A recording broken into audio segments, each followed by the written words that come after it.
Hey guys, bjthebrave here, excited to bring you the Tau Empire full card review. That's right, we finally have all of the cards revealed, and well, to be honest, it's more of like a first impression type of review.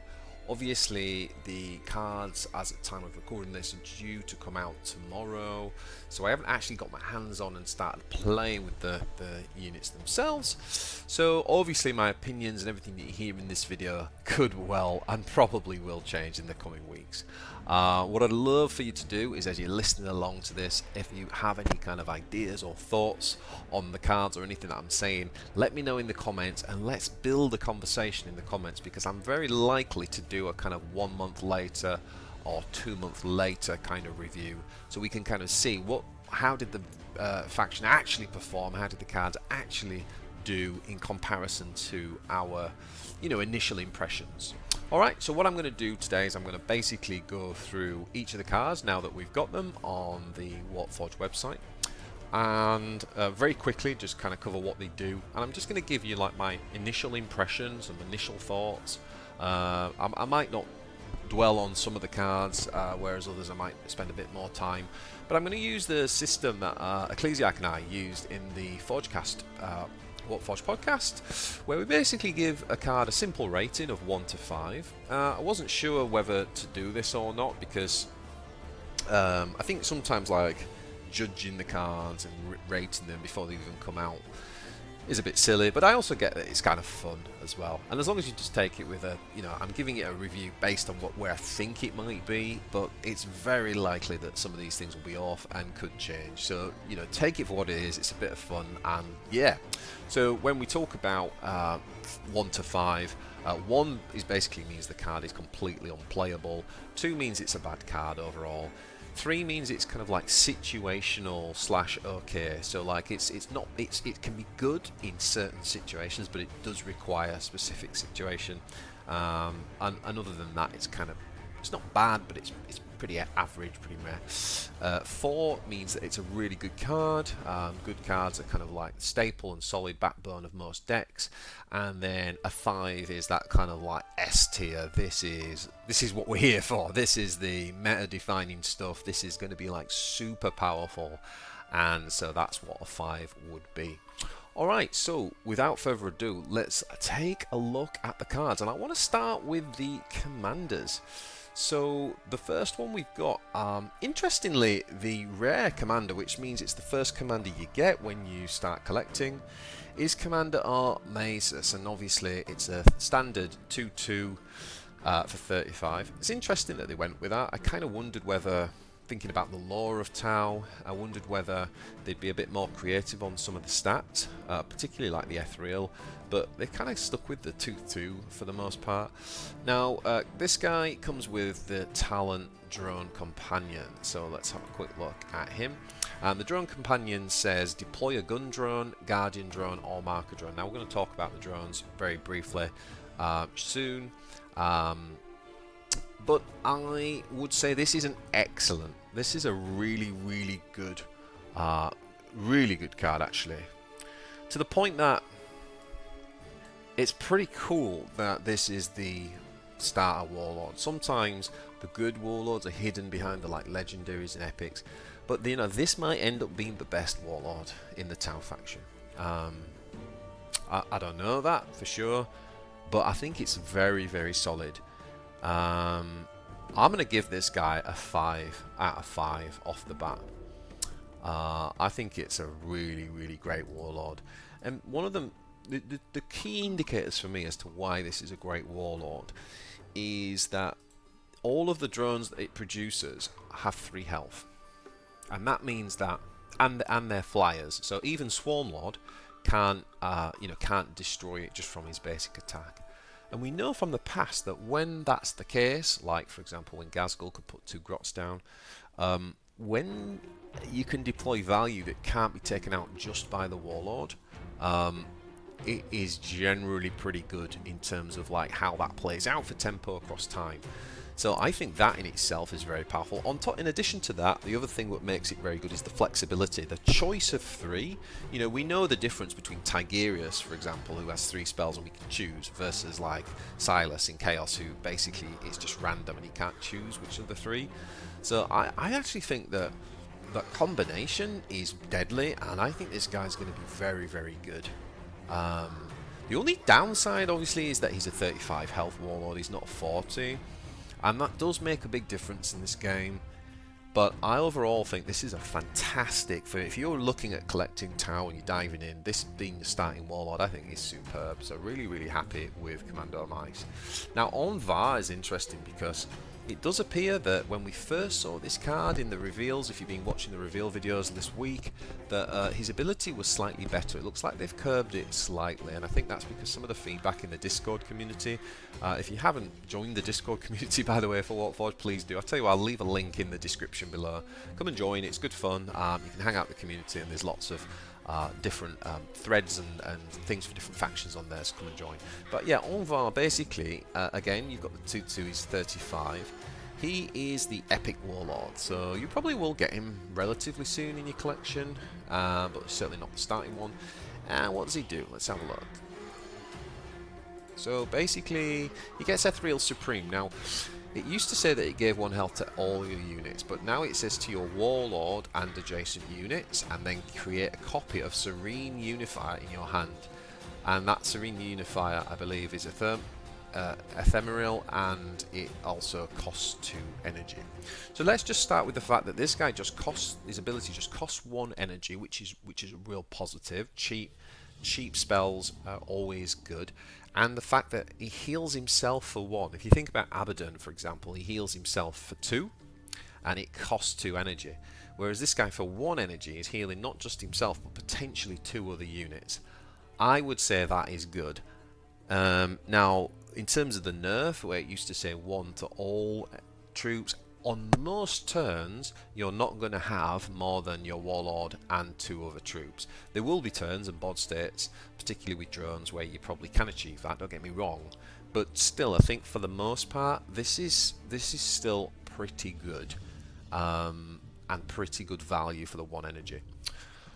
Now, the Serene, while we're on it, let's talk about the Serene Unifier. So what this is a 2 energy stratagem that basically gives you a choice of 3 spells, which they call invocations. So they've created this kind of unique invocation. One is that it gives +1 armor, one is that it gives a shield, and the other one is that it gives +2 range. Now, we'll take a look at those in a bit, but I think, again, having that flexibility and also being able, they're permanent buffs. So, for example, you could put armor on something, the next turn you can put armor on again. It does say that it costs 1 less. So, for example, to put a shield on, which is the cheapest one, the shield costs 1 energy. It would actually cost 0 if you play this, because it says that it discounts the invocation by 1. So what that basically means is that if we were playing this Warlord, it means that for 3 energy, we could basically get the +1 health across the 3 units and a shield. All of that for 3 energy. That's not bad at all, is it? That's not bad at all. For 4 energy, we get the +1 armor on something. So I think what you're going to find is that, like, there'll be turns where you don't use the Serene Unifier, but certainly if you get deep into like the later game and you just got that energy to spare and you can just keep on getting value out of this, yeah, it's just a very nice flexible ability. So overall, where would I put Anvar? I think I'm gonna give Anvar a. I'm gonna give him a 4. I'm gonna be made to feel stupid on that. It could easily be a 5. Like, just think about, forget the Serene Unifier, like just getting the +1, just getting the +1 health. That's pretty good. That is pretty good. You know what? I'm gonna give him a 5. I think that's super good. Like, when you've only got 35 health, being able to heal yourself is really important, and being able to do that every turn for just 1 energy, I think is good. I'm actually going to give him a 5. I think there's a lot of flexibility here, good built into Onvar. So there we go. Alright, next up we have got the legendary warlord, Shadow Sun herself. And Shadow Sun is obviously the 40 health warlord. So generally speaking, like when you think about all the factions, having 40 is quite a big deal. And that in itself is an advantage that Shadow Sun definitely has over the others. But what does the talent do? Let's have a look. So here are the Empire. Ephemeral, give Markalite 1 to an enemy, or +1 range to friendly units turn. So kind of flexible ability, right? You know, sometimes you'll just need that extra 1 range attack. Maybe you put it on something that's got like long range, but sometimes like Markalite, like for example, you can simply just Markalite for 1 and then attack with yourself, and that means that you're essentially doing 3 damage, and you can essentially use either for that. So what I like is the flexibility there. So it's almost like for extra 1 energy, it's almost like Shadow Sun can have 3 attack range or 3 attack melee. That's one very simple way to look at it. I actually think Shadow Sun's pretty good, but I don't think it's a very like obviously broken mechanic. I can see Shadow Sun being pretty good in like a mid-rangey type of build where the health really matters, and that Markalite combining with other Markalites and enabling your decent bodies to just like hurt your opponent, I think could add up. So I'm actually going to give Shadow Sun a 4. I'm going to say it's 4 out of 5. I think it's good. I'm not sure it's quite on the level of the others. I might be wrong about that, and that's going to be one of the most interesting things, is to see which of the warlords actually come out on top. But for now, I'm going to say that Shadow Sun is not underwhelming. It's more subtle in its ability. I actually think it could add up quite a lot, and I'm going to say it's a 4. And when we come on to the offense and defense stratagems, there is an offense stratagem that I think might shut down some of Shadow Sun's stuff, and I think that could potentially turn Shadow Sun into a bad card, but that needs a lot of playtesting to fully understand.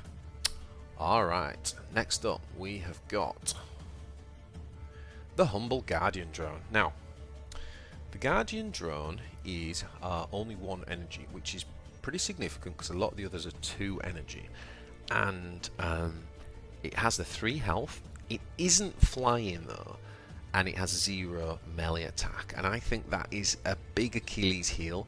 However, it does have Vanguard, so it does mean that a unit has got to attack this before before they're going to be able to attack whatever they want to attack.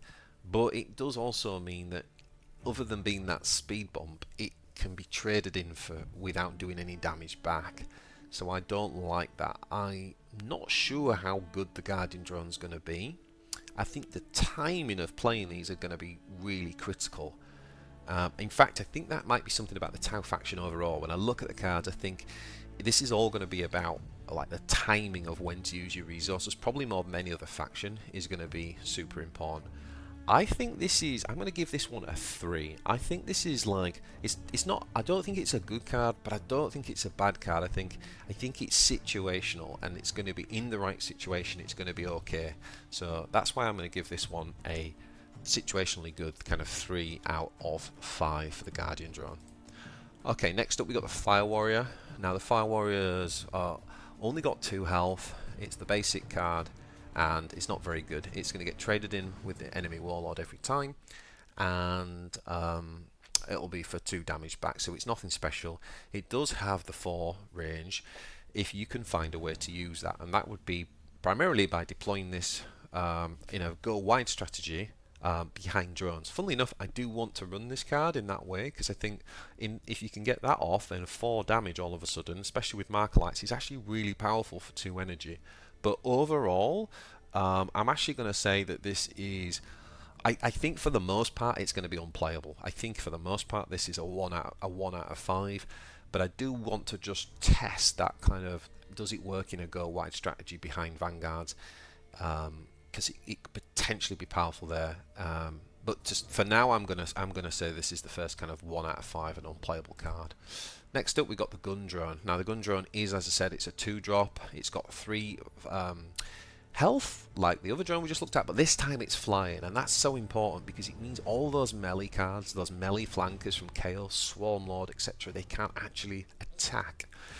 So that makes this guy a lot more powerful, and they've got to attack the range. If they do, they'll take 1 back.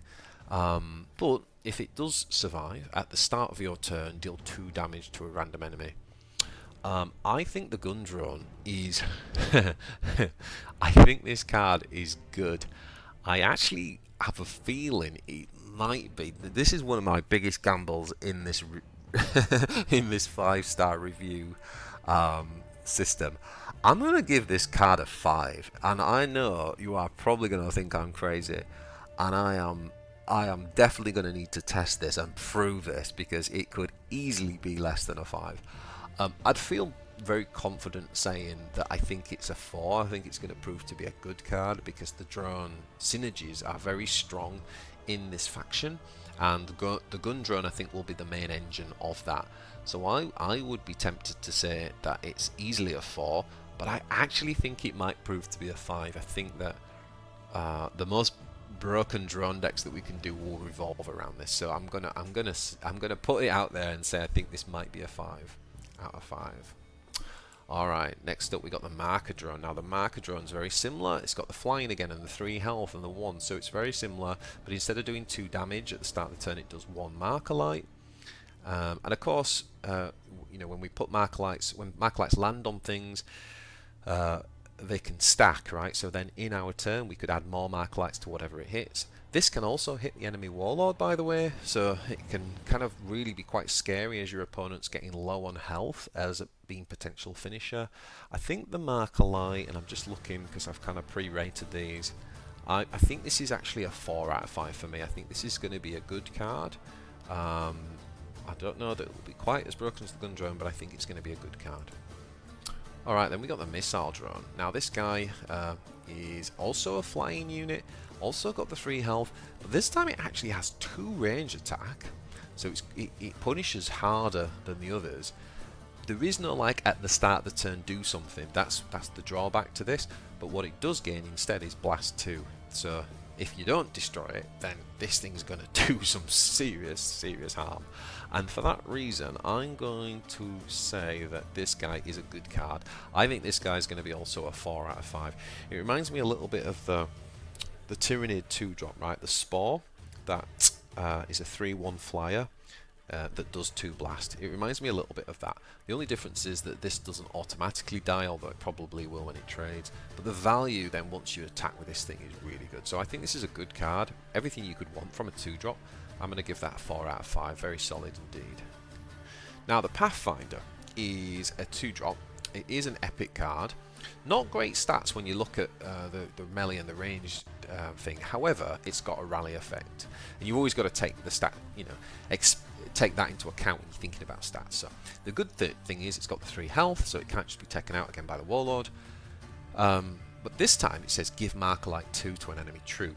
Now this is important because first of all it's a rally effect, so you've got to think that say someone puts camouflage on a unit, you then can't use stratagems to marker light something. The Pathfinder can still marker light it though because it's a rally effect, so I think that is powerful in itself.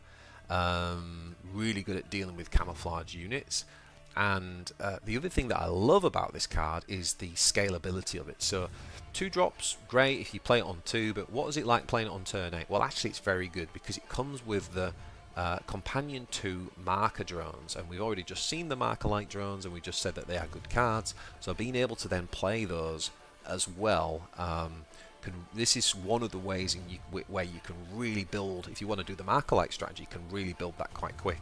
I think this is an awesome card. I don't think you can ask for much more from a 2-drop. I'm going to say this is a 5 out of 5. Really happy with this card. Alright, next up we got the stealth drone. Flying, stealth. At the end of your turn, give stealth to an adjacent troop. So the fact is that this is stealth when you play. His main weakness is going to be things like AoE, but obviously being able to set up, put it next to an adjacent troop, you can put it, make sure that there is only one adjacent troop by putting it on the end, for example, and you can guarantee which one it lands on. Oh boy, I think this is very, very good. I'm gonna say that this is a 5 out of 5 again, because it's going to be one of those cards when you play it, it's going to make your opponent panic, because yeah, you can just basically hide. Like, imagine that, like, last turn you played a stealth unit, and then you attack with it, and then you just drop this next turn and make it stealth again. I think Tau can do some really good stealth themes, and yeah, this is powerful. That's a very powerful effect. AoE is the weakness, but I think that's a very powerful effect. Yeah, 5 out of 5. Next up, we got the Crisis Battlesuit. Now, this is a common card, so you're going to have this from off the bat. It's a 3-drop, and it is flying. So when you think about the stats, it's probably more likely that you're going to be trading against the 4. Sort of reminds me a bit like a Tyranid Warrior at first, just from a stats perspective. The Warrior's obviously got 3 and 3 here with the 4 energy, but this is more geared towards range, but because it's flying, it's going to be hit on that. And I think this is, again, I don't know that you can ask for better stats than that on a 3-drop. I think it's really solid. It obviously doesn't have flank as standard. There are some ways to give it flank, but it doesn't have a standard. I'm going to say that this is a 4 out of 5. It's one of the cards I'm actually quite excited about just having off the bat, right? Because this isn't a starter card, so that's fantastic. I always love seeing really good cards. It reminds me of like the card effects, you know, getting a really good card right from the start of your collection. So yeah, top marks. Really like the Crisis Battlesuit. I think it's a solid 4 out of 5. The only weakness I would say, and this applies to a little bit in the Tau, I can see it like the weakness would be Eldar. I think Eldar are going to do quite well against Tau.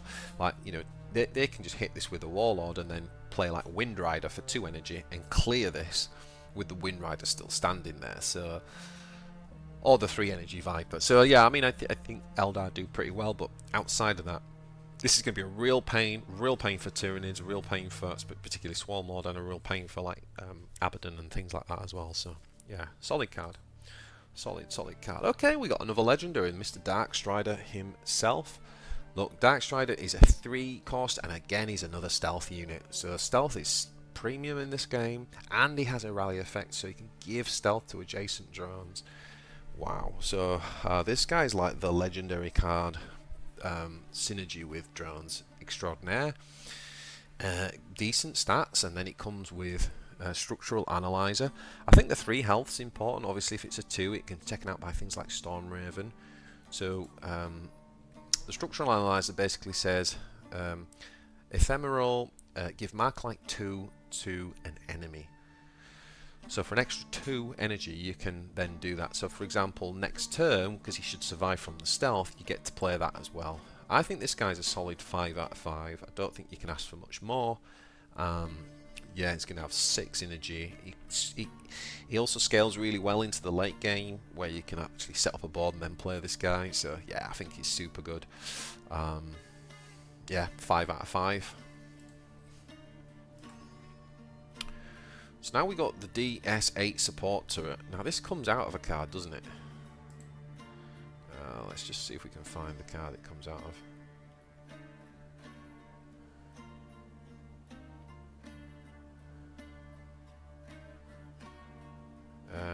For some reason it's not in order of the card it actually comes out of. Alright, I'm just going to take it as it is. Basically guys, this, I don't know if you can get this on its own, you might be able to, but there is a card that we're going to come on to that basically gets this as like an ability, can play it. When I first saw this, I thought, oh wow, amazing, and a lot of people reacted really like, this hype, this is so cool. 2 damage AoE, oh my god, it's insane. I think this is a bad card. Yeah, I've got this as a 2 out of 5. It isn't a flyer, it's grounded, and it can just be taken out by melee stuff for free. And the dream of surviving is I mean, when you think about what we just looked at, like this guy actually, if you can synergize him into that, it's fantastic, right? Because it's a drone, so he does say give adjacent drones that, and the synergy between him and this is insane. But in reality, in practice, I think that this is going to be like so memey, this card. Like, if you get it off, congratulations, but you're going to get it off like 1 in 20 times if you're lucky. So I actually think it's going to turn out to be a bad card. I think it's going to be one that everyone gets excited about, and then they realise in practice it's just losing tempo, basically. For 3 energy, you're going to get nothing. Alright, next we got the Fire Warrior Breacher. I also think this is a very average card, very meh. I can't really say it's bad because it does come with a Vanguard, and again we've already said that there are a lot of Tau strategies that look like Vanguard's going to be important. So for 3 energy, it doesn't have like a weak stat, right? Like it's 3/3, can't be taken out by the enemy Warlord, but the health's not great. I think it's like a 3 out of 5. I don't think it'll be played in meta decks. I do think it'll be okay to put these in specifically into like your beginner decks when you're first collecting, and specifically into things that require Vanguard for setup. It might find a role. So yeah, not a bad card, but not a good card. I'd say it's pretty okay situational. So 3 out of 5. Sniper Drone. Okay, now the Sniper, what did I give the Sniper Drone? Now the Sniper Drone is a 3 energy drone. Notice a lot of the ones we've looked at have been 2 energy, but this one and the last one costs 3. Now it is flying, so it does mean hopefully that your opponent will have to attack the ranged number for the most part, but it does only have 3 health. I just think about the Eldar 3 drop that can just come on and kill this instantly. Again, if you're in this pipe dream world where this house somehow survives a turn, it then gets long range, it can hit for 4 and essentially do that for free. It reminds me of like, you know, like Sniper. What's the Ultramarine guy who's got like 4 range and Sniper? It looks good on paper, but you know what that card's like in practice. It's absolutely trash. This is flying, so it's a little bit better, but I still think this is going to end up being a bad card. I could be wrong on it, particularly if long range does become a thing, if there's a way to defend this. But I'm going to say that it's a bad card. I'm going to give it a 2 out of 5. Now the Vespid it's got some pretty cool art, this, hasn't it? It's a 3-drop flanker. We don't have many outright flankers in the faction, so that in itself is pretty cool. Obviously it's flying, so again, can't be kind of taken out by the sort of melee stuff. And the big thing about this is that it comes with the armor and 3 health. I actually think that is superb, and I think this card is like...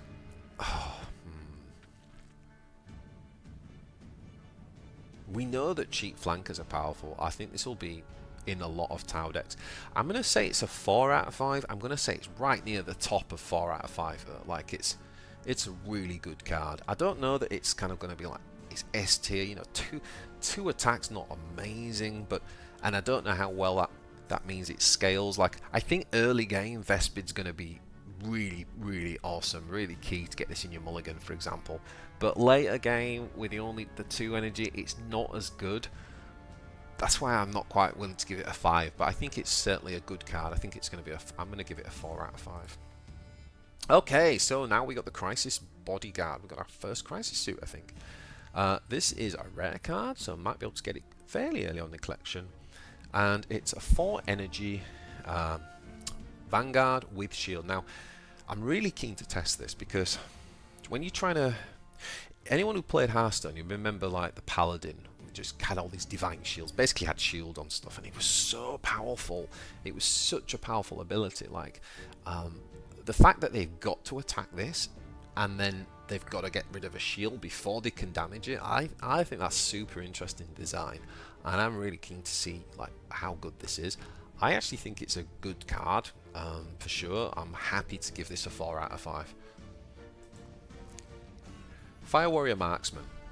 Now this guy is 4 energy and he's only got 4 health. He's not a flyer, so he can be attacked on 2 melee, and I just think he looks way too fragile to do anything. So he's got long range, which means you've got to wait till next turn. So for those who don't know, long range basically means that until we are attacked, we basically have long range. As soon as we get attacked, we lose it.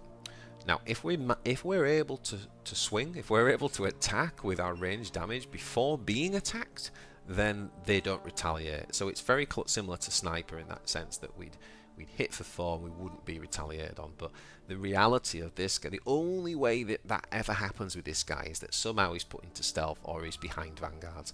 Too much setup, too expensive. I think he is a terribly unplayable card. I'm going to give it 1. And then if the target survives, give it Markerlight 4. It's such a wish card, isn't it? You want the long range and the survive for the Markerlight. I'm going to say I think it's unplayable, this card. I could be wrong, but I think this is a terrible card. 1 out of 5. Now the Honoured Ethereal. Now the Honoured Ethereal is really interesting. Great stats for a 4-drop. Superb stats. 5 health. We want to see that. 5 melee attack in a Tau army. 5 melee attack. That's a bit special, isn't it? Obviously this guy comes with the big Honor Blade. You can see that he's sort of got leaning up on there behind his head. So first of all, the guy comes with a shield. So not only has he got 5 health, he's got a shield. We've just talked about how powerful that is. And then it says that adjacent units have Vanguard. So in a way, like just playing this guy without any adjacent units for 4 with shield, I think is good enough. Like I really do think that's pretty good with those stats. So like the bonus of then giving Vanguard, and then the talents are reunified. We talked about earlier being able to keep putting shield back on yourself, for example, or putting armor on the thing that he's vanguarding up. The flexibility of this card I really do love. It might be a little bit like of a pipe dream to get this perfect setup with 2 additional troops. Almost makes me think of Synapse with Tyranids, like how often do you get that? But the thing is, he's solid enough without it. I think you can't ask for anything more from a 4-drop. So I'm going to give this guy 5 out of 5. Really, really awesome. I think he's going to be super S tier card. Okay, excellent. So we finished page 1, boys. So let's go on to the next page. And while we do that, please, if you're enjoying this, please remember to like the channel and like the video, and subscribe. And just so you know, I am doing I'll talk more about it at the end, but I'm going to be doing a Tau Diaries series, showing my kind of collecting and kind of like how I'm progressing with the Tau faction and the decks that I'm building and what I'm learning. So stay tuned to the channel for that. Alright, next up we've got the Piranha. Now the Piranha's a really interesting card. I think this card is like a real setup card. What do I mean by that? I mean, you're not just going to play this card on 4 kind of like randomly for tempo. It says your drones cost 1 less. That is a very scary proposition and a very powerful ability, especially when we look at some of the other stratagems that also discount drones. It is possible to make drones free, and that is going to be insane. So you will see this card played, and the fact that it comes with companion gun drone, if you can make drones cost 2 less, those companion gun drones are then free. So where I see Piranha being excellent is more as a combo piece, perhaps being played later than turn 4, but there will be many times where you just have it in your hand and you can't play it yet. So that's never a good thing in a CCG. So I'm going to give this a 3 out of 5. It might be better than that, but I'm going to say it's a 3 out of 5 for now, which is making it situationally good. Like its situation is going to be really good, but a lot of situations it'll feel bad. So high reward, but it could also just be a load of crap. Yeah, really difficult one to rate, that one. I think it's going to be part of some of the most venomous combos though, so watch out for that. Next up we got the Stealth Battlesuit. Really like this battlesuit. First of all, it is a battlesuit. We haven't talked about that these units come with new categories. We've got drones, we've got battlesuits, and that's important because some of the stratagems, say for example, affects infantry. Well, battlesuit's not infantry, so you've got to pay attention to that. So what I like about this battlesuit is that it comes with the stealth from start. So immediately that's an S tier ability, is stealth, as we know, coming with a 4 health, very difficult to get rid of. And yeah, very, very powerful. I think having that 5 range attack, you're very likely to get to swing with it because of the stealth, and then it also comes with a talent which you're very likely to get as well, because it's stealth means it's going to survive. So what does that talent do? He says deploy a battlesuit, a crisis battlesuit, sorry, and give it flank. Now, I don't think that crisis battlesuit comes from your deck, which means that if you've got 2 crisis battlesuits, this is just the 3rd one, and obviously if you get 2 of these, that could mean you have a 4th one. So there could be a lot of crisis battlesuits coming out, and that's superb, by the way. We already talked about how good I think the 3-drop crisis suit is coming on with a flying 4 range attack. So even for 4 energy, playing it as a flanker is, I think, excellent. And yeah, super good. I think this card is a 5. Pretty sure. Yeah, I think this one is a 5. So really excited to start playing the stealth battlesuit. It is an epic, so we're gonna have to collect it, but it's very good. So next up we have the strike team. So this was the card we were saying earlier that comes with companion DS8 support turret. So that was the 5 energy turret that if it survives a turn, it does the 2 area of effect damage to everything.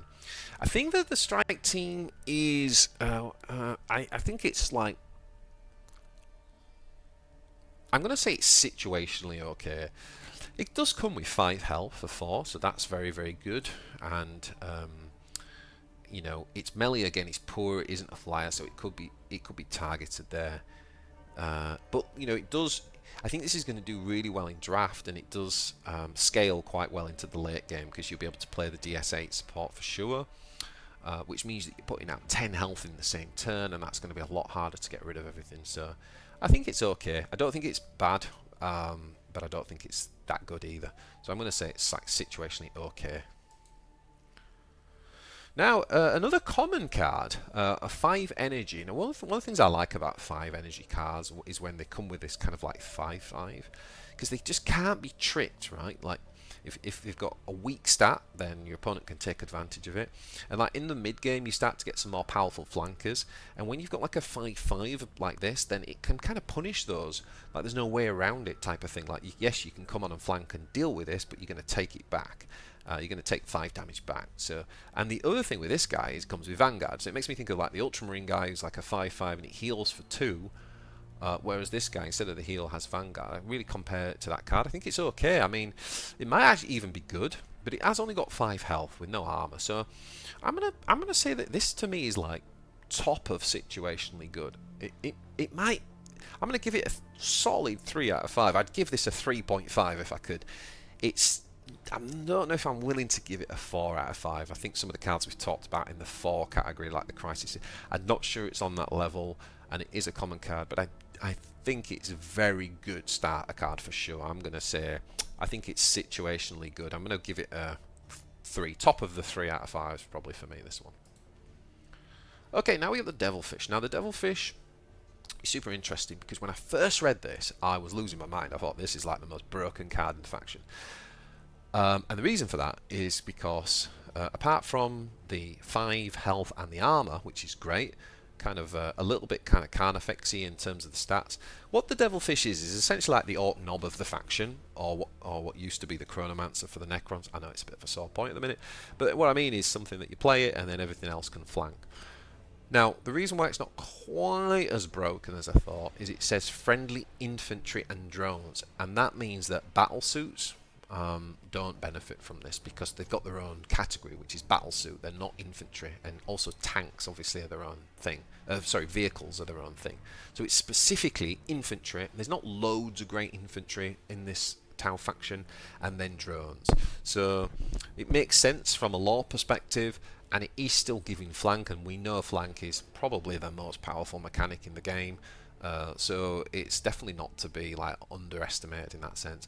So I still think it is a terrific card. It's a solid stats and gives flanks and stuff. I think you've got to give it a 5 out of 5, but it's not like as OP. I thought it might be like needing a nerf, like broken, but because of this category, specifically infantry and drones, I'm going to say it's just a good card. It is a very good solid card. I'm going to give it a 5 out of 5, but probably not broken.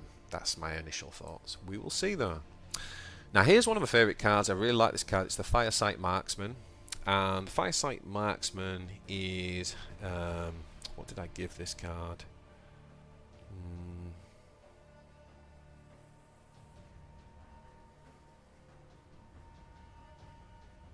did I give this card?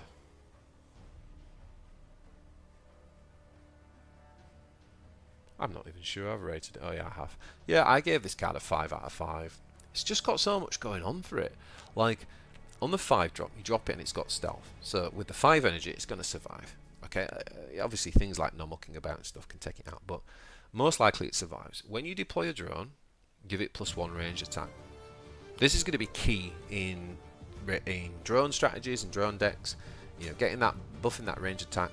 And then also rally, give marker like 3 to an enemy troop. And again, it's a rally effect, so it plays around camouflage. And then next turn, you get to attack with the 4 energy as well. So I think this is a really solid card, like a real good combo piece for the drones. I think it's 5 out of 5. Next up, we've got the Stealth Chassui. And again, for 5 energy, we get stealth. Now, the interesting thing with this is it produces stealth drones. So, like,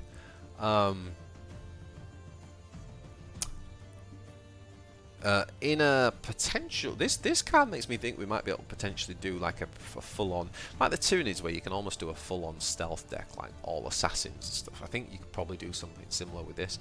I'm not sure it's as good as the other stealth battlesuit, but I still think it's very, very solid. Like, the stats are okay, pretty solid, and it comes with stealth and then further stealth drones to make other things stealth.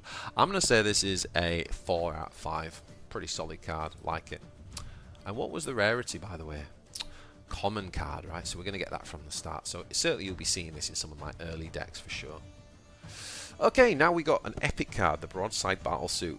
Really like the stats on this. This feels to me like the card effects of the faction, right? With the 5 energy and the armor, and then the 6 range and the 3. Whereas the card effects was 4/4 on the damage. This one's obviously sort of more split stats, but it's not. The 3 is not too weak for a 5 drop, and the 6 is very powerful. Of course, if it does somehow not get attacked, it's got long range, which would be super powerful to get off. And it also comes with missile drones as well. So the missile drones are the ones that basically do the 2 blast, I believe. So yeah, I think this is really. I think this is a really solid unit. Yeah, I really like this card. The only thing about it is that things like Veteran Stormboy are a bit of a problem for this guy coming on turn 6, but then Veteran Stormboy is a problem for just about any 5 drop, to be honest. So yeah, I think this is a really solid card. I'm going to give it a do you know what? I'm gonna give it a 4 out of 5, just because it's not flying. It can be dealt with on the melee attack, and only doing 3 back at 5. It's not mind-blowing, that. So I'm going to make it a 4 out of 5 and not a 5 out of 5. But it looks really good. I'm looking forward to using that. Now we got the Enforcer Battlesuit. Now for an extra 1 energy from the last one, for 6 energy, we get Vanguard. We get 6 health. We get a whopping 5 and then 7 range attack. And it says adjacent units have +1 range attack. So what I love with this is, you know, if you've built a board, this is a great tempo card, because you could then just drop this guy in and buff what's next to you, and that also includes the Warlord, right? So your Warlord having additional attack. And if you think about it, Shadow Sun, remember we talked about how he's, for 1, can just put a mark light on something. So like, that gives Shadow Sun 3 range, and then this guy suddenly makes that 4 range. So you see how these things can start to stack up, and that's not even requiring much setup or synergy. That's not even talking about other things and other stratagems. So I think this guy's going to have a lot of synergies. I think he's going to fit into a lot of different builds and a lot of different playstyles and a lot of situations. I think the Enforcer Battlesuit is a really good card, and do I think he's a 5 out of 5?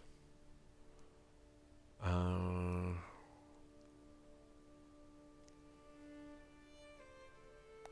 kind of feel like he is, you know. But then now I'm looking at this and I don't think I have got him there. No, I think I'm going to give him a 4 out of 5. I think I'm going to give him a 4 out of 5. He's not flying. And at 6 energy, I don't know that you'll always get to play the Guardian drones. It'll be nice, you know, obviously scaling later into the game when you can play this and play both Guardian drones as well. but and then them getting an adjacent buff from the range attack. But on turn 6, it's like, it's solid. I'm going to give it a 4 out of 5. It doesn't have flank, but it does have Vanguard, so yeah, 4 out of 5. Okay, Kader Fireblade, 6 energy, again, 6 health, it's okay, and really good stats on the trading, I think. Your other infantry troops have +2 range attack. I mean, I got excited about this at first because I thought, oh, this is going to be great with drones, and then I realised, again, drones have their own category, right? So they're not infantry. So I really need to go back and look at what is infantry specifically. I mean, this makes a fire warrior for 2 energy have 6 range attack, for example. Okay, so like, if there was any way to like make those sort of things playable, it could be really, really good. It sort of reminds me of the Triarch Stalker a little bit. You know, the way that it makes Necron warriors have insane kind of range attack. I don't know. I don't know that the synergy's there for this guy, though. I'm going to say he is a 3 out of 5. I think he's situationally good. Now, Onshi comes for 6 energy, comes with 7 health and shield. That in itself is a tank. That's pretty powerful.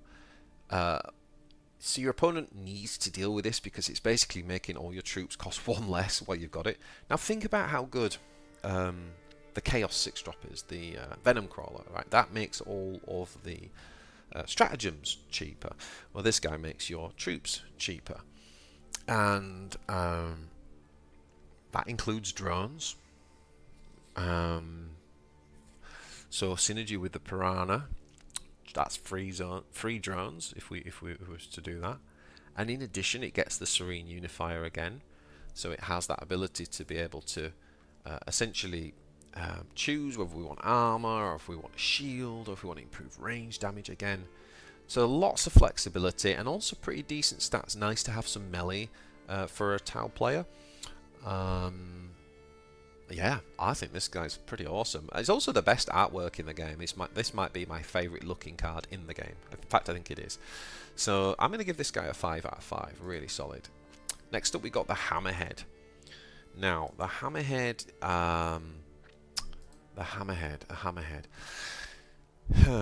So, love this. Used to love this model in my Tau army. I used to have a few of these. I was quite excited to see it. I like that for the 6 health, for the 6 energy, it comes with 7 health. I don't like that it's not flying because it does mean that people can just pick on the melee damage. It will defend itself quite well against a lot of like the Eldar flankers because they'll have to go up against its 7 energy and die. But I think the 3 lets it down. Again, in this long range things, like I'm going to have to really get my head around it because I feel like it's going to be a really underwhelming mechanic. I just don't think your opponent's ever going to let you, all he's going to do is attack with his Warlord to delete your long range. If he doesn't attack this, and this obviously gets to swing with a whopping 7 range attack and not be hit back, then that's going to be awesome. And that's where long range could potentially like be game winning because maybe you only have to get it off once in the game for it to kind of essentially swing the game. Maybe that's how it's meant to work. But I'm scratching my head thinking, how am I ever going to get it to work?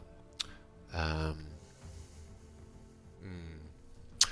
think it's a bad card overall. It does come with companion gun drones. This might be a 3. I've got it down as a 2 out of 5, but it might be a 3 out of 5. I might have been a little bit too harsh there because 7 energy at 6. Maybe it's a 3. Maybe it's okay, especially with the companion as well. Companion's a really good ability. It helps like the card scale really well. I've got it down as a bad card though. I've got it down as a 2. Not unplayable, but just not that great, really. Maybe it's a 3. What do you think? Let me know in the comments. 2 or 3. I've got it down as a 2, but maybe it's a 3. Alright, let's move on. The Sky Ray Gunship. Now, for me, this is, I think, unplayable. It's another one of these, like 7, but this is 7 energy, so, the last one we just said was 6 energy, but this is 7 energy now. And for me, like, once you hit 7 energy and you're playing proactive cards, you've really got to do something on the turn that you arrive. Not only does this not do anything on the turn it arrives, but it relies on the next turn to get its ability, which is long range. So Of course, if you play this and your opponent doesn't kill it, and then or hit it even, and then you get to swing, then it would be good. But when is that ever going to happen? When is that ever going to happen? You could say that long range is a bit like a soft vanguard. That's one of the upsides of long range, because your opponent's got to kill it, right? Because if they don't kill it, then it's a real problem. So they can't just ignore it unless they're going to just win the game. But I think this is an unplayable card. I could be wrong. Long range could turn out to be much better than I'm giving it credit for. I could be wrong, but I'm going to say I think it's unplayable. Now the Razor Shark Fighter is... I'm disappointed in this card because we didn't see this revealed, right? So it was quite exciting to kind of see this tonight when I looked at things, and it's for a 7. It's got 7 health, and the good thing about 7 health, especially flying, is that that actually is out of range of a lot of enemy flankers.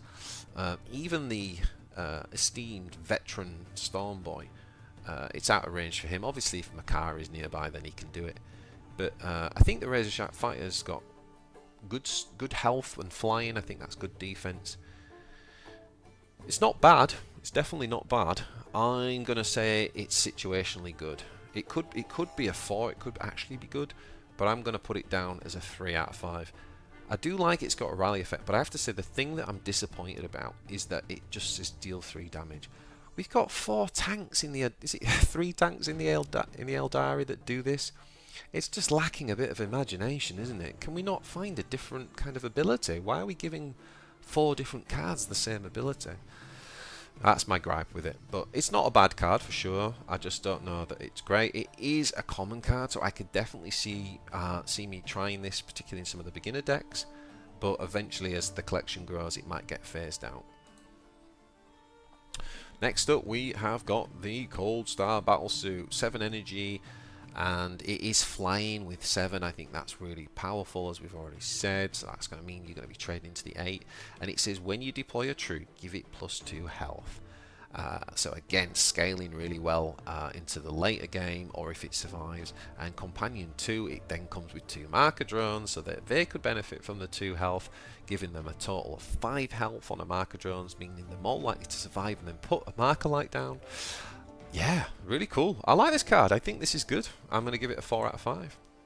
Long Strike. We've got a legendary card. So the thing about this guy, he's got flank, and as we already said, there's not a lot of things in the faction that just come with flank as standard. So that in itself makes this guy a premium. I'm giving him a 5 out of 5. He's got a flank. He's also got a rally, which gives him an insane marker like 5.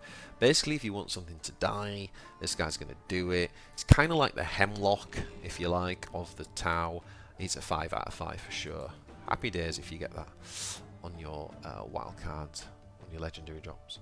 Now, the Riptide Battlesuit is like essentially the biggest battlesuit that we've got, and it does come with shield. So it's a weird one, this, because I think I've got it down as a bad card, and the main reason for that is that it just won't do anything on the turn it comes down. But I could be wrong about that. I think this could prove to be at least a 3 out of 5, like situationally good, and potentially even a 4 out of 5. It could prove to actually be a good card, and the main reason for that is like how good is that shield. Like if I play this, because of long range, you have to get rid of it, and if you don't. And to get rid of it, you've got to deal with not just 9 health, but also a shield. And yeah, and that means you've got to trade into it. So it could actually be like, again, the soft vanguard thing. I'm actually talking myself out. I have given it a 2 out of 5, but I could see me being really wrong on this. Let me know in the comments what you think. And the talent, the shield generator, means that it can essentially, next turn, for 2 energy, you can give shield to a friendly battlesuit, including itself. So it can just keep putting its shield back on. So I quite like this card. I just don't know how good it's going to be for a whopping 8 cost. And of course, obviously, if it just gets no mucking about or something, then it's a massive tempo loss. So I'm going to give it a 2, but I'm excited to prove myself wrong. I really think this has the potential to be a little bit better than that, but we'll see. The Sunshark Bomber. Yeah, the Sunshark Bomber is a 9-drop. I think that's the most expensive tank in the game, isn't it? What did I give this guy? Let's have a look.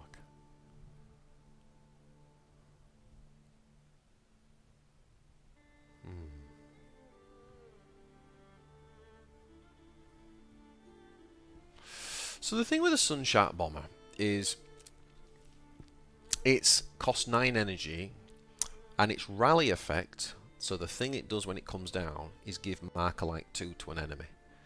Now there is an ability that for 1 energy gives Marker Light 2 to all enemy troops. Now granted, that's troops and this can be put on the enemy warlord, but I don't think that's enough for 9 energy. I don't think Marker Light 2 is enough. And the problem is then that the rest of it makes it highly susceptible. So I'm keen to try it. It's very vulnerable to hard removal and it's a huge tempo loss if it does get that. But it isn't easy to take out beyond that, right? Because of the flying and the 9 health. And my god, if you don't take it out, obviously it's going to be then hitting back for 6 and the 5 blast. So it clears things up quite nicely. I think that this is probably a bad card, but I'm gonna say I think maybe it's even just a 3, you know. Maybe it's actually a 3. I'm not even sure I rated this one. Yeah, I'm gonna say that is a 3. Let's actually just check that I have. Right, I don't think I've rated this one, so let me just put this in here.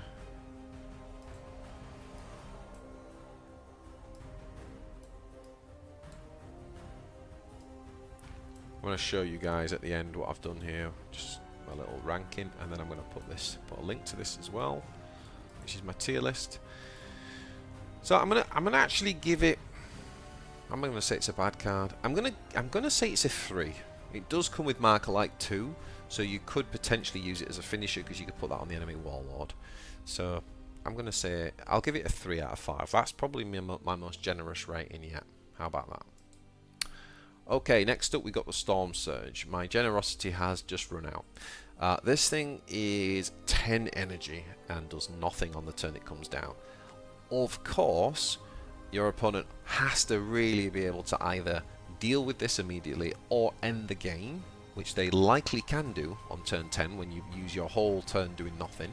But if they can't, then of course this thing is a beast, but then so is every 10 drop in the game. You know, it's got armor, it's got the long range with the 12. I just don't see it ever having a chance to be played for 10 energy. I'm going to say this is unplayable. How about that? I'm going to make it a 1 out of 5. Now, Deploy Anchors is the talent that it comes with. So for those who are wondering, if it does survive, then it gets this. So for 4 energy, you can give 5 range attack to a friendly battlesuit, including himself. So if he got to swing, he would be like essentially doing 17 attack with long range, which is obviously devastating, but I don't see him getting to do that very often. Let me know in comments though if you disagree. Now next up we have the Kalyon Tactics. I was talking about this one earlier. So for 1 energy, we can give Marker Light 2 to all enemy troops. It doesn't affect the warlord, but it does affect all troops. This is a 5 out of 5 for me. Like, this is super, super powerful. Like, even if it just Marker Lit 1 thing for 1 energy, it'd be good. But being able to do that to the entire board, essentially giving them like vulnerable 2, that is superb. And it combines really well with things like AoE. So yeah, I'm giving that one a solid 5 out of 5. Nice cheap tactic. Now we've got the Technological Supremacy, and this is only 1 energy, which is always good. And it says give 3 health to a friendly unit. If it's a vehicle or a battlesuit, heal it completely. Now, what I like about this, obviously, is the ceiling for this is broken, isn't it? Like, imagine putting this on that stupid giant Riptide suit or whatever, something massive. Like, obviously, being able to fully heal that from 1 would be insane. How often is that going to happen? Very, very rarely. So the 3 health is probably a better way of looking at this. And it does say a friendly unit. The thing I like most about this is that you can put it on your warlord. And I think a lot of the Tau players are going to play the 35 health warlords. And as far as I can tell, apart from Anvar's ability, this is the only other way of healing. So for that reason alone, I actually think this is a good card. And yeah, I think overall I'm going to say this is a good card for 1. I'm going to give it a 4 out of 5. Next up, we've got the Piranha. So, wait, didn't we already talk about the Piranha? Didn't we already talk about it? Yeah, we did, didn't we? That's the end of page 2. Okay, so let's go on to page 3. Again, if you're enjoying this, please like the video and consider subscribing to the channel. Next up, we're going to just touch on the invocations. So we're 2/3 of the way there. So I already mentioned briefly that this one costs 1 energy and it comes with a shield. Most of the time you're going to basically get this discounted by 1 from the Serenity 2 cost spell that we talked about. So this would mean that it would be 0, but obviously you've paid 2 from the Serenity to be able to choose which invocation you want. But giving shield to a friendly unit I think is going to be really powerful, and especially doing that before you trade with like mid-range bodies. I think this is what's going to really make suits like good. Being able to trade with the mid-range units for free with a shield, super powerful. So I really like that. The armor one is interesting. Do I think this is any good? There are other. The main thing that makes this good is that it comes off of Aunvar's Warlord talent, so every single turn you've got an option for it. Outside of that, it's not as great because armor's very good in this game, and the fact that you can keep stacking that on something is also very good. But it's quite expensive, and we've got other factions that do this cheaper, so not so sure about that one. So yeah, I think that the Zephyr's Grace one, for example, is probably like a 5 out of 5. Whereas I think the armor one for me is kind of like, it's certainly not bad, don't get me wrong. I think it's kind of like more like, I'd give that one a 3 out of 5. It's okay. Okay, so now we've got another legendary card for the greater good, and this one basically gives Vanguard and armor 3 to a friendly unit until your next turn. So it makes something very difficult to kill. And friendly unit. Now, I like that it says unit, friendly unit, so you can basically put it on any of the different category types. So that's really important. I would say how good would I say this is?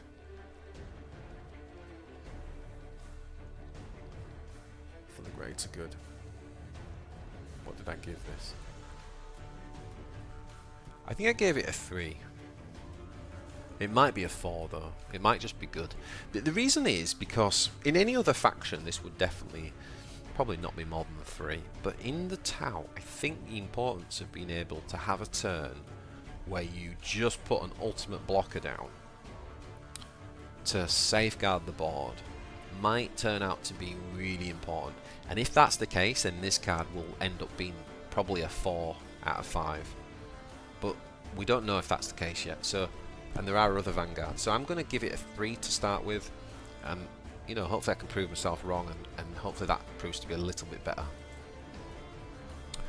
Okay, Pulse Onslaught. Basically, for 2 energy, deal 3 damage. I think this is good. I think these types of abilities are a little bit slept on. There's a lot on. We've talked a lot about Markalite, but there's got to be some payoff for that. Now, the payoff, the way you actually do damage, is by attacking, whether it's with your Warlord or troops, or by using things like this, using stratagems that just outright do damage. And I think they might actually be quite important, particularly in Markalite builds. So that 3 damage for 2 could easily turn into like 5 damage or more. So I think Pulse Onslaught is pretty good. It's really helpful in the early game to kind of just clear units up. It's not random or anything, so you can kind of select. And also, the other thing about this one is it does 3 damage, so you can put this on the enemy Warlord. And we know we can Markalite the Warlord up, so if you think about it, that could be doing 5 damage to your enemy Warlord for 2 damage, for 2 energy. So it could end up being a burn card. I think this is very good. I think we're going to see it probably played a lot, and I think I'm going to give it, do I think it's a 5? Don't think it's a 5. I think it's a 4. Yeah, I'm going to give it a 4 out of 5. Alright, next up we've got The Banshee Mask of the Tau. Now, I don't think it's as good as Banshee Mask. It stuns for 3 energy, and it gives Markalite 1. The ceiling of Markalite 1 is higher than the 3 damage that you get off the Banshee Mask, but it's a little bit too fancy for my liking, and it needs a lot of setup. The Banshee Mask is just a good guaranteed value, and the 3 removal is often more important than the stun with that. I don't think this card is as good as the Banshee Mask. It's not a bad card though. I'm definitely not saying that it's a bad card, but I don't think it's that good either, and therefore I'm going to give this a 3 out of 5. Alright, let's move on. Now the coordinated engagement. This is interesting because at first glance I think this is like awesome because it's hard removal for the Tau, and I do think it's good. It's going to be a guaranteed must in Shadow Sun builds, right? Because Shadow Sun can always put Markalite on something, so that costs 1, and then you basically get this. So for 4 energy, you essentially get the Ultramarine hard removal, the Inspired Retribution. So it's going to be an absolute definite in a Shadow Sun build, and probably going to see play in the others as well, although they might just be a one-off. The Markalite is only to troops, not warlords. That's something to bear in mind. What do I think this is going to be worth overall? I do think having hard removal for 3 is super powerful. I think it's going to... I'm going to give it a 5. The thing that makes me a little bit nervous about it being a 5 is thinking about cards like Execution, where you think, oh yeah, it's hard removal, but it needs a lot of setup. But I think this might be easier to set up, and it's cheaper. So I'm going to say it's a 5 out of 5, because hard removal is a premium in this game, and there's not a lot of it, so yeah. Dynamic Offense. Draw 2 troops from your deck. If they're battle suits, give them flank. I think this is a really good card. Obviously, you need to build the deck around it. You obviously need plenty of battle suits, but if you do, it'll be very good. Like, it's a guaranteed way. You play 2 copies of this, guaranteed way of getting like 4 extra flankers in your hand. Love it. Love the kind of deck building element around this. Might be one of the first decks I want to have a go at, although it is an epic card, so it's going to need a bit of collecting. But yeah, I think this is a 4 out of 5 card for me. Emergency Dispensation. So this is a legendary card coming in at 3 cost, and it says choose a troop in your deck, draw it and lower its cost by 3. So basically, in Warpforge, when we say choose a troop, it doesn't mean see your whole deck. It means it's going to show you 3 cards that are left in your deck, and it does say a troop, so that won't be stratagems. So obviously there is like a little bit of calculation that you can do there to kind of control that. And you basically select the one that you need and want, and you'll draw it and get it for 3 less. So the 3 that you're paying for this basically will get taken off of that. So I think this is decent. How good do I think that is? I think it's very similar to Prophet of the War, but it is on troops. I wonder if there's going to be a deck that's kind of very stratagem heavy, and so a lot of the troops that you run are like legendary and epics, and then this card could become a lot better. I think this is a 4 out of 5. I think it's good. I don't know if it's better than Prophet of the War. I don't think it's like in the 5 out of 5 S tier bracket, but I definitely think it's good. So yep, it's getting a 4 out of 5. Alright, Inspired to Greatness. 3 energy, give 2 ranged attack and 2 health to a friendly troop. I think this is a bad card. Could be wrong. I'm not sure what I'm missing here. Plus 2 health for 3 energy is not good, and plus 2 range attack. I just think... do I think that's good? It kind of... So I guess it kind of reminds me a little bit of something like Augmented Ferocity in the Tyranids, and that card is pretty good. But you can play that card on the Warlord. Obviously, this if long range turns out to be better than I'm anticipating it to be, then this might also be better.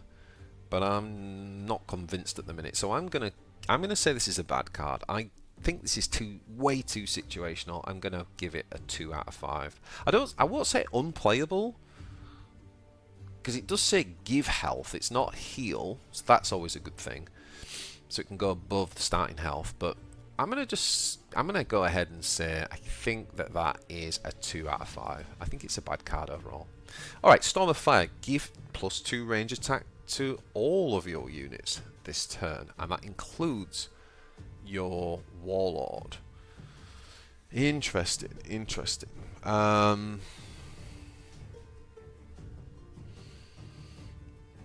range attack. So this is one of those where, again, like, how good is Tau actually going to be at the go wide? We have cards in the game, don't we? Like, what's the Orc one called? Get 'em Lads. Which reminds me of this. That's more expensive though, but it doesn't get played. If Tau can truly produce a go wide strategy, this could be okay. I'm gonna say it is a 3 out of 5. I'm gonna say that this is like situationally good, because obviously if you get that situation of go wide board, then it's strong. It's very strong, but you've got to get that situation. So it's definitely a combo piece. I'm gonna say situationally good, 3 out of 5. Alright, next we got the Saviour Protocols. For the rest of this battle, your drones cost 1 less. Can you guess what I'm doing with this one, boys? This one is going right up near the top. This is a 5 out of 5. Make no mistake about it. This is a key card. For the rest of the battle, your drones cost 1 less. You think about what we talked about with the Piranha earlier, and also the battle suit that makes drones cost 1 less. That means you can get drones for 0 cost, and that is insanely good. So this is going to be key. You can also have 2 of them because it's an epic card. It's a brilliant card. It's a 5 out of 5. It's in every drone deck. It pretty much enables the archetype. Priority target. I think people are sleeping on this card. I think this card's good. I'm giving it a 4 out of 5. It costs 4 energy, and it says give Markalite 2 to an enemy. But obviously the key there is that it can go on the enemy Warlord. So I very much see this as like the proper killie of the collection. I think this is being able to at the right time just mark up your opponent's Warlord and then just lay the smack down. You know, we talked about, for example, the thing that does 3 damage for 2 energy. Well, that would now do 5 damage with this. So the burn potential to just burn your Warlord down. This is what this card's there for. Like, if we're going to get aggro or like fast mid-range decks with Tau, it'll rely on cards like this to end the game for sure. Next up, we have Experimental Drones. Another legendary. For the rest of this battle, give shield to all your drones. Now, I don't think this is quite as good as the one that we just said gives discounts the drones, but I do think this is slower, right? Because you've got to spend 4 energy.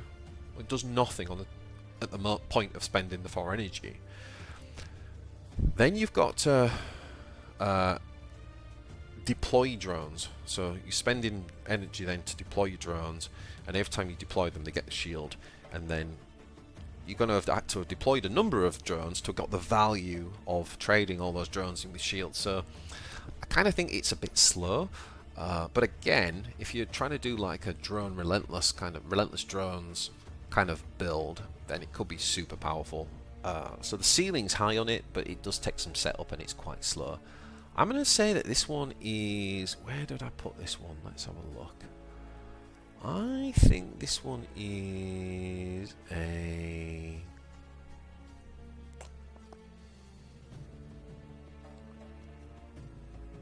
Yeah, I think it's okay. I think it's gonna... I'm gonna give it a 3 out of 5.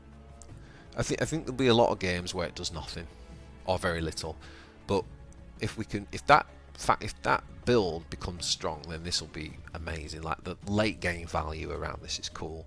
So I'm going to say a 3 out of 5, and we'll see. Next up, 45 positions give long range to all your units. Now, this card is a really hard one for me to judge, because the thing that's great about this card is, we've already said, like, I'm not convinced by long range. I think it's poor because you've got to deploy and then you've got to wait a turn and not get hit. Remember, they don't have to kill you to get rid of long range. They just have to hit you. So I think long range is like a pipe dream. But what you can do with this is you can set up a board and then immediately play this, and they immediately get long range. So they can just attack and wipe things out. Sounds super powerful, but you know what? We've already got cards like in the Chaos, for example, I think it's 4 energy, isn't? Don't we have a legendary card that makes everything invulnerable? That's even better than long range, isn't it? If it's invulnerable, so that doesn't get played, right? Now I get that Tau might be better than Chaos at building a wide board, so that's something to bear in mind. That's why I find this card very difficult to actually seriously rate. I can't tell if it's going to be the most broken thing ever, or if it's going to be completely useless and never played. So I'd say this is the hardest one for me to rate. What do you guys think to this one? What would you give this out of 5? Do you think, having seen the other cards, that there is enough synergy for this to get like really good value? I just can't decide. I really can't decide with this one. I think it is going to be, I'm going to say situational. I'm going to sit on the fence. I'm going to give it a 3 out of 5 and say it's situationally good. Alright, next up we got the Razor Shark. Now this one says deal 5 damage to an enemy troop. So unlike the other stratagem that dealt damage that could go to the enemy face, the enemy warlord, this one can only go to an enemy troop, but it's dealing more damage. So this is almost like another hard removal. You are going to play this sometimes to just kill something that's got 4 or 5 health, and it'll be okay. It'll trade well, like it'll be like 1 for 1. But I often think this might be played as part of your like marker-like setup to kill something big. You know, to kill a venom crawler or something like that with combination of marker lights if you haven't got your coordinated engagement card. And so as a result, and again something you can just play from hand and instantly remove, I think this is a good card, but it is only enemy troop, so it's not like a burn card. So as a result, I'm gonna say that this card is a 3. I'm gonna give it a 3. I definitely think it is gonna be pretty good in the right situation, but it's not great. It's not great. So I'm gonna say 3 out of 5. One thing I do like is that it's a common card, so we can use this early until we get better cards. It's definitely going to be decent in starter decks and help you to compete. So the Relentless Fusillade is an epic card, and it costs 4 energy, and it deals 2 damage to all enemies. This is the AoE spell, if you like, your Eldritch Storm, your Storm Raven. But it actually turns out that I think this card is insanely good, because not only does it do 2 damage to all enemies, which is what Storm Raven does, but it does an extra 2 additional damage to an enemy with Marker Light. Now, if something's got Marker Light, by the way, it says all enemies, right, so it hits the Warlord. If something's got Marker Light, let's imagine it's got Marker Light 1.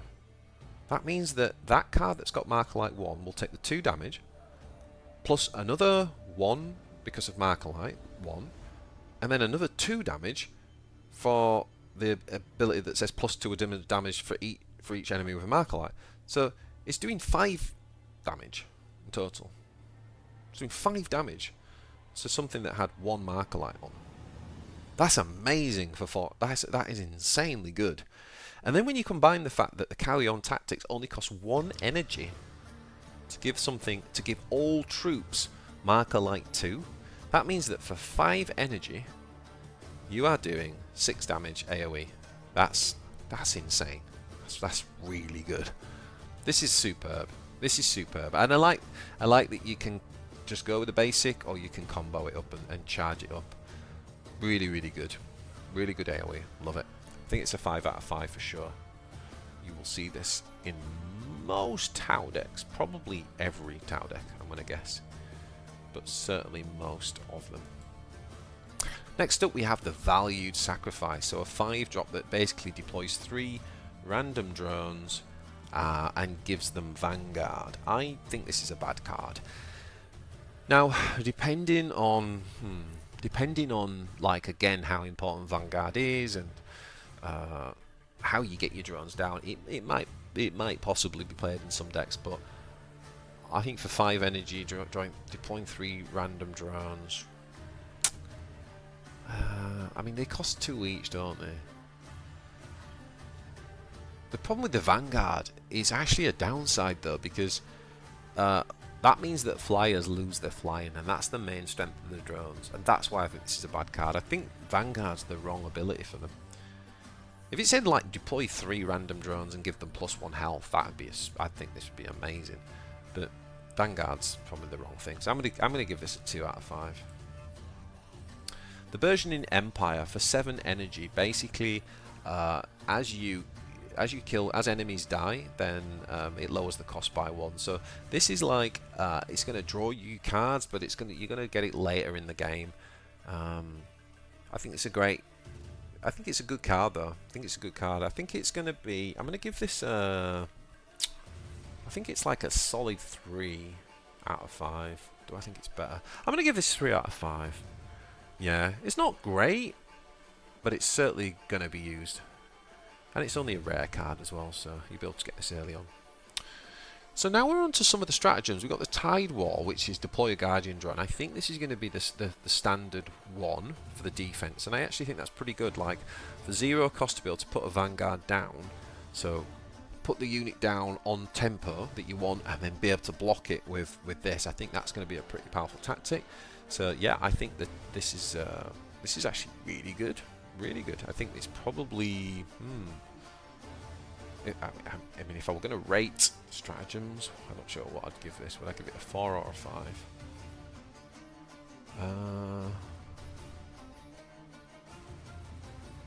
It's pretty good. Yeah, I think it's a 4. I'm going to give this one a 4 out of 5. Then you've got this deal 2 damage to an enemy troop. Yeah, that's okay. We've seen this before. Helps you in the early game, but obviously the big thing with Tau is that can ramp up with Markalite. It is troop only, but obviously with Markalite that's pretty good actually. It's pretty good. I'm gonna say it's okay. Good in Shadow Sun for sure. Yeah, I think it's a 3 out of 5. And then we got the Watchtower. Give Markalite 1 to an enemy troop. I think this is a bad card. I don't know why you'd choose that one, to be honest. So yeah, then we have some offense cards. Now the offense cards are really interesting for the faction because offense cards are strange, right? Because the way they work generally is you always have to say to yourself, do I benefit more than they do from this handicap? So good example is when I'm playing against Swarmlord with like a control removal. The acid rain that makes things vulnerable, it benefits me against Swarmlord almost every time, because Swarmlord plays these giant units and I'm playing like removal, and so like to basically give them vulnerable 1, like I benefit massively from that offense card. So when you look at the offense cards for the Tau, it's kind of interesting because this one says when a troop is deployed it gains camouflage for 1 turn. Now if I was running for example a kind of stealth-based deck, my opponent probably wouldn't want, if they knew that, they wouldn't want to choose Solar Eclipse against me, because it'd only just play into it probably a little bit. But the problem with this card is, I actually really don't like this card. I'm really, really nervous about it, because Shadow Sun is essentially partially somewhat nerfed by this card. We've already said that certain things give Markalite from rally effects, so camouflage doesn't protect from that, but all of the stratagems that give Markalite would be useless. So I feel like this is super powerful and almost just instantly overrides one of the core mechanics of the Tau. So if you're playing, for example, something like Chaos, something that doesn't really have, or even Orcs that don't really have like specific targeted spells, they would choose this every time against Tau, and you'd be at a massive disadvantage. So I really don't like this design. I think it's it just completely wipes Markalite out. So it's very powerful. It's very, very powerful, and for that reason, it's like if you're playing against the Tau, I'd have to say this is a 5 out of 5. The next one is Radiation Storm. When a player earns a skull, all troops gain vulnerable 2. So as you deal more damage, then suddenly whoever's on the board at that time will gain vulnerable 2. So I think that's how it works. I think it's the troops that are on the ball suddenly get vulnerable 2. It won't mean that as you then deploy new troops that they get vulnerable 2. I could be wrong about that. I want to test exactly how that works, but I'd say that that's pretty, like, it's okay. 3 out of 5. It depends on what you're playing. Often you're going to have better units, so you're not going to want the vulnerable 2. So there you have it, guys. That is all of the cards that we've just gone through there and reviewed for the upcoming Tau faction. I have to say that overall, I'm really happy with like the design of the Tau faction. I think there's a lot fewer bad cards in the Tau faction than there are in the other factions. You've probably seen my like bad cards that need changing video. If you haven't, go back and check that one out on my channel. I think that with Tau there's a lot fewer of those, so that's a good sign. That makes me excited to want to kind of collect the cards and to really test and try new decks and do a lot of like theory crafting for you guys and come up with some really unique and cool decks. I think that the power level from my initial impression is that they're definitely not a broken faction. There aren't many cards that I feel are too broken. It'll be interesting to see what the pure drone strategies look like. They look like the most abusable strategies, but we'll have to see. Another thing that I really like about the design and the cards from what I've seen so far is there seems to be like quite a lot of archetypes that we could play, like leaning into stealth or leaning into just like battle suits, or maybe there's a pure infantry thing with the, was it called the Fire Cadet, given the buffs. And maybe there's like a tank thing, so or a stealth theme. So there seems to be a decent go wide drone strategy that it's somewhere in there as well. So quite a lot of different archetypes, and I'm really looking forward again to kind of brewing some decks and just like getting stuck in now and testing some of this stuff out for you guys. Do let me know in the comments what you'd like to see, but I wanted to let you know that I'm going to be releasing a little series called the Tau Diaries, which is my collection and kind of progress report basically over the next month. So I'll do that in several parts. What I'm not going to be able to do is bring you like, here's the S tier meta deck day one, because I'm not going to have all the cards. So I bought the premium campaign, so I'm going to be collecting the cards along with you guys, and that means I'll be building and brewing like beginner decks, and I want to share those and kind of show you how they evolve and how I get on and how my thinking evolves as we go. So that's kind of going to be the general principle. So let me know in the comments what you think to that, and if you've got any requests, then do let me know. But yeah, this is my sort of tier rating. This is my first impressions, remember, today, so I could of course be wrong and some of these things could change. I'll put this up in the Discord as well, so people can kind of see the they can see my kind of tier reviews, and yeah, please like the video and consider subscribing, and yeah, good luck with the new Tau Empire for the greater good. I'll see you in the next one.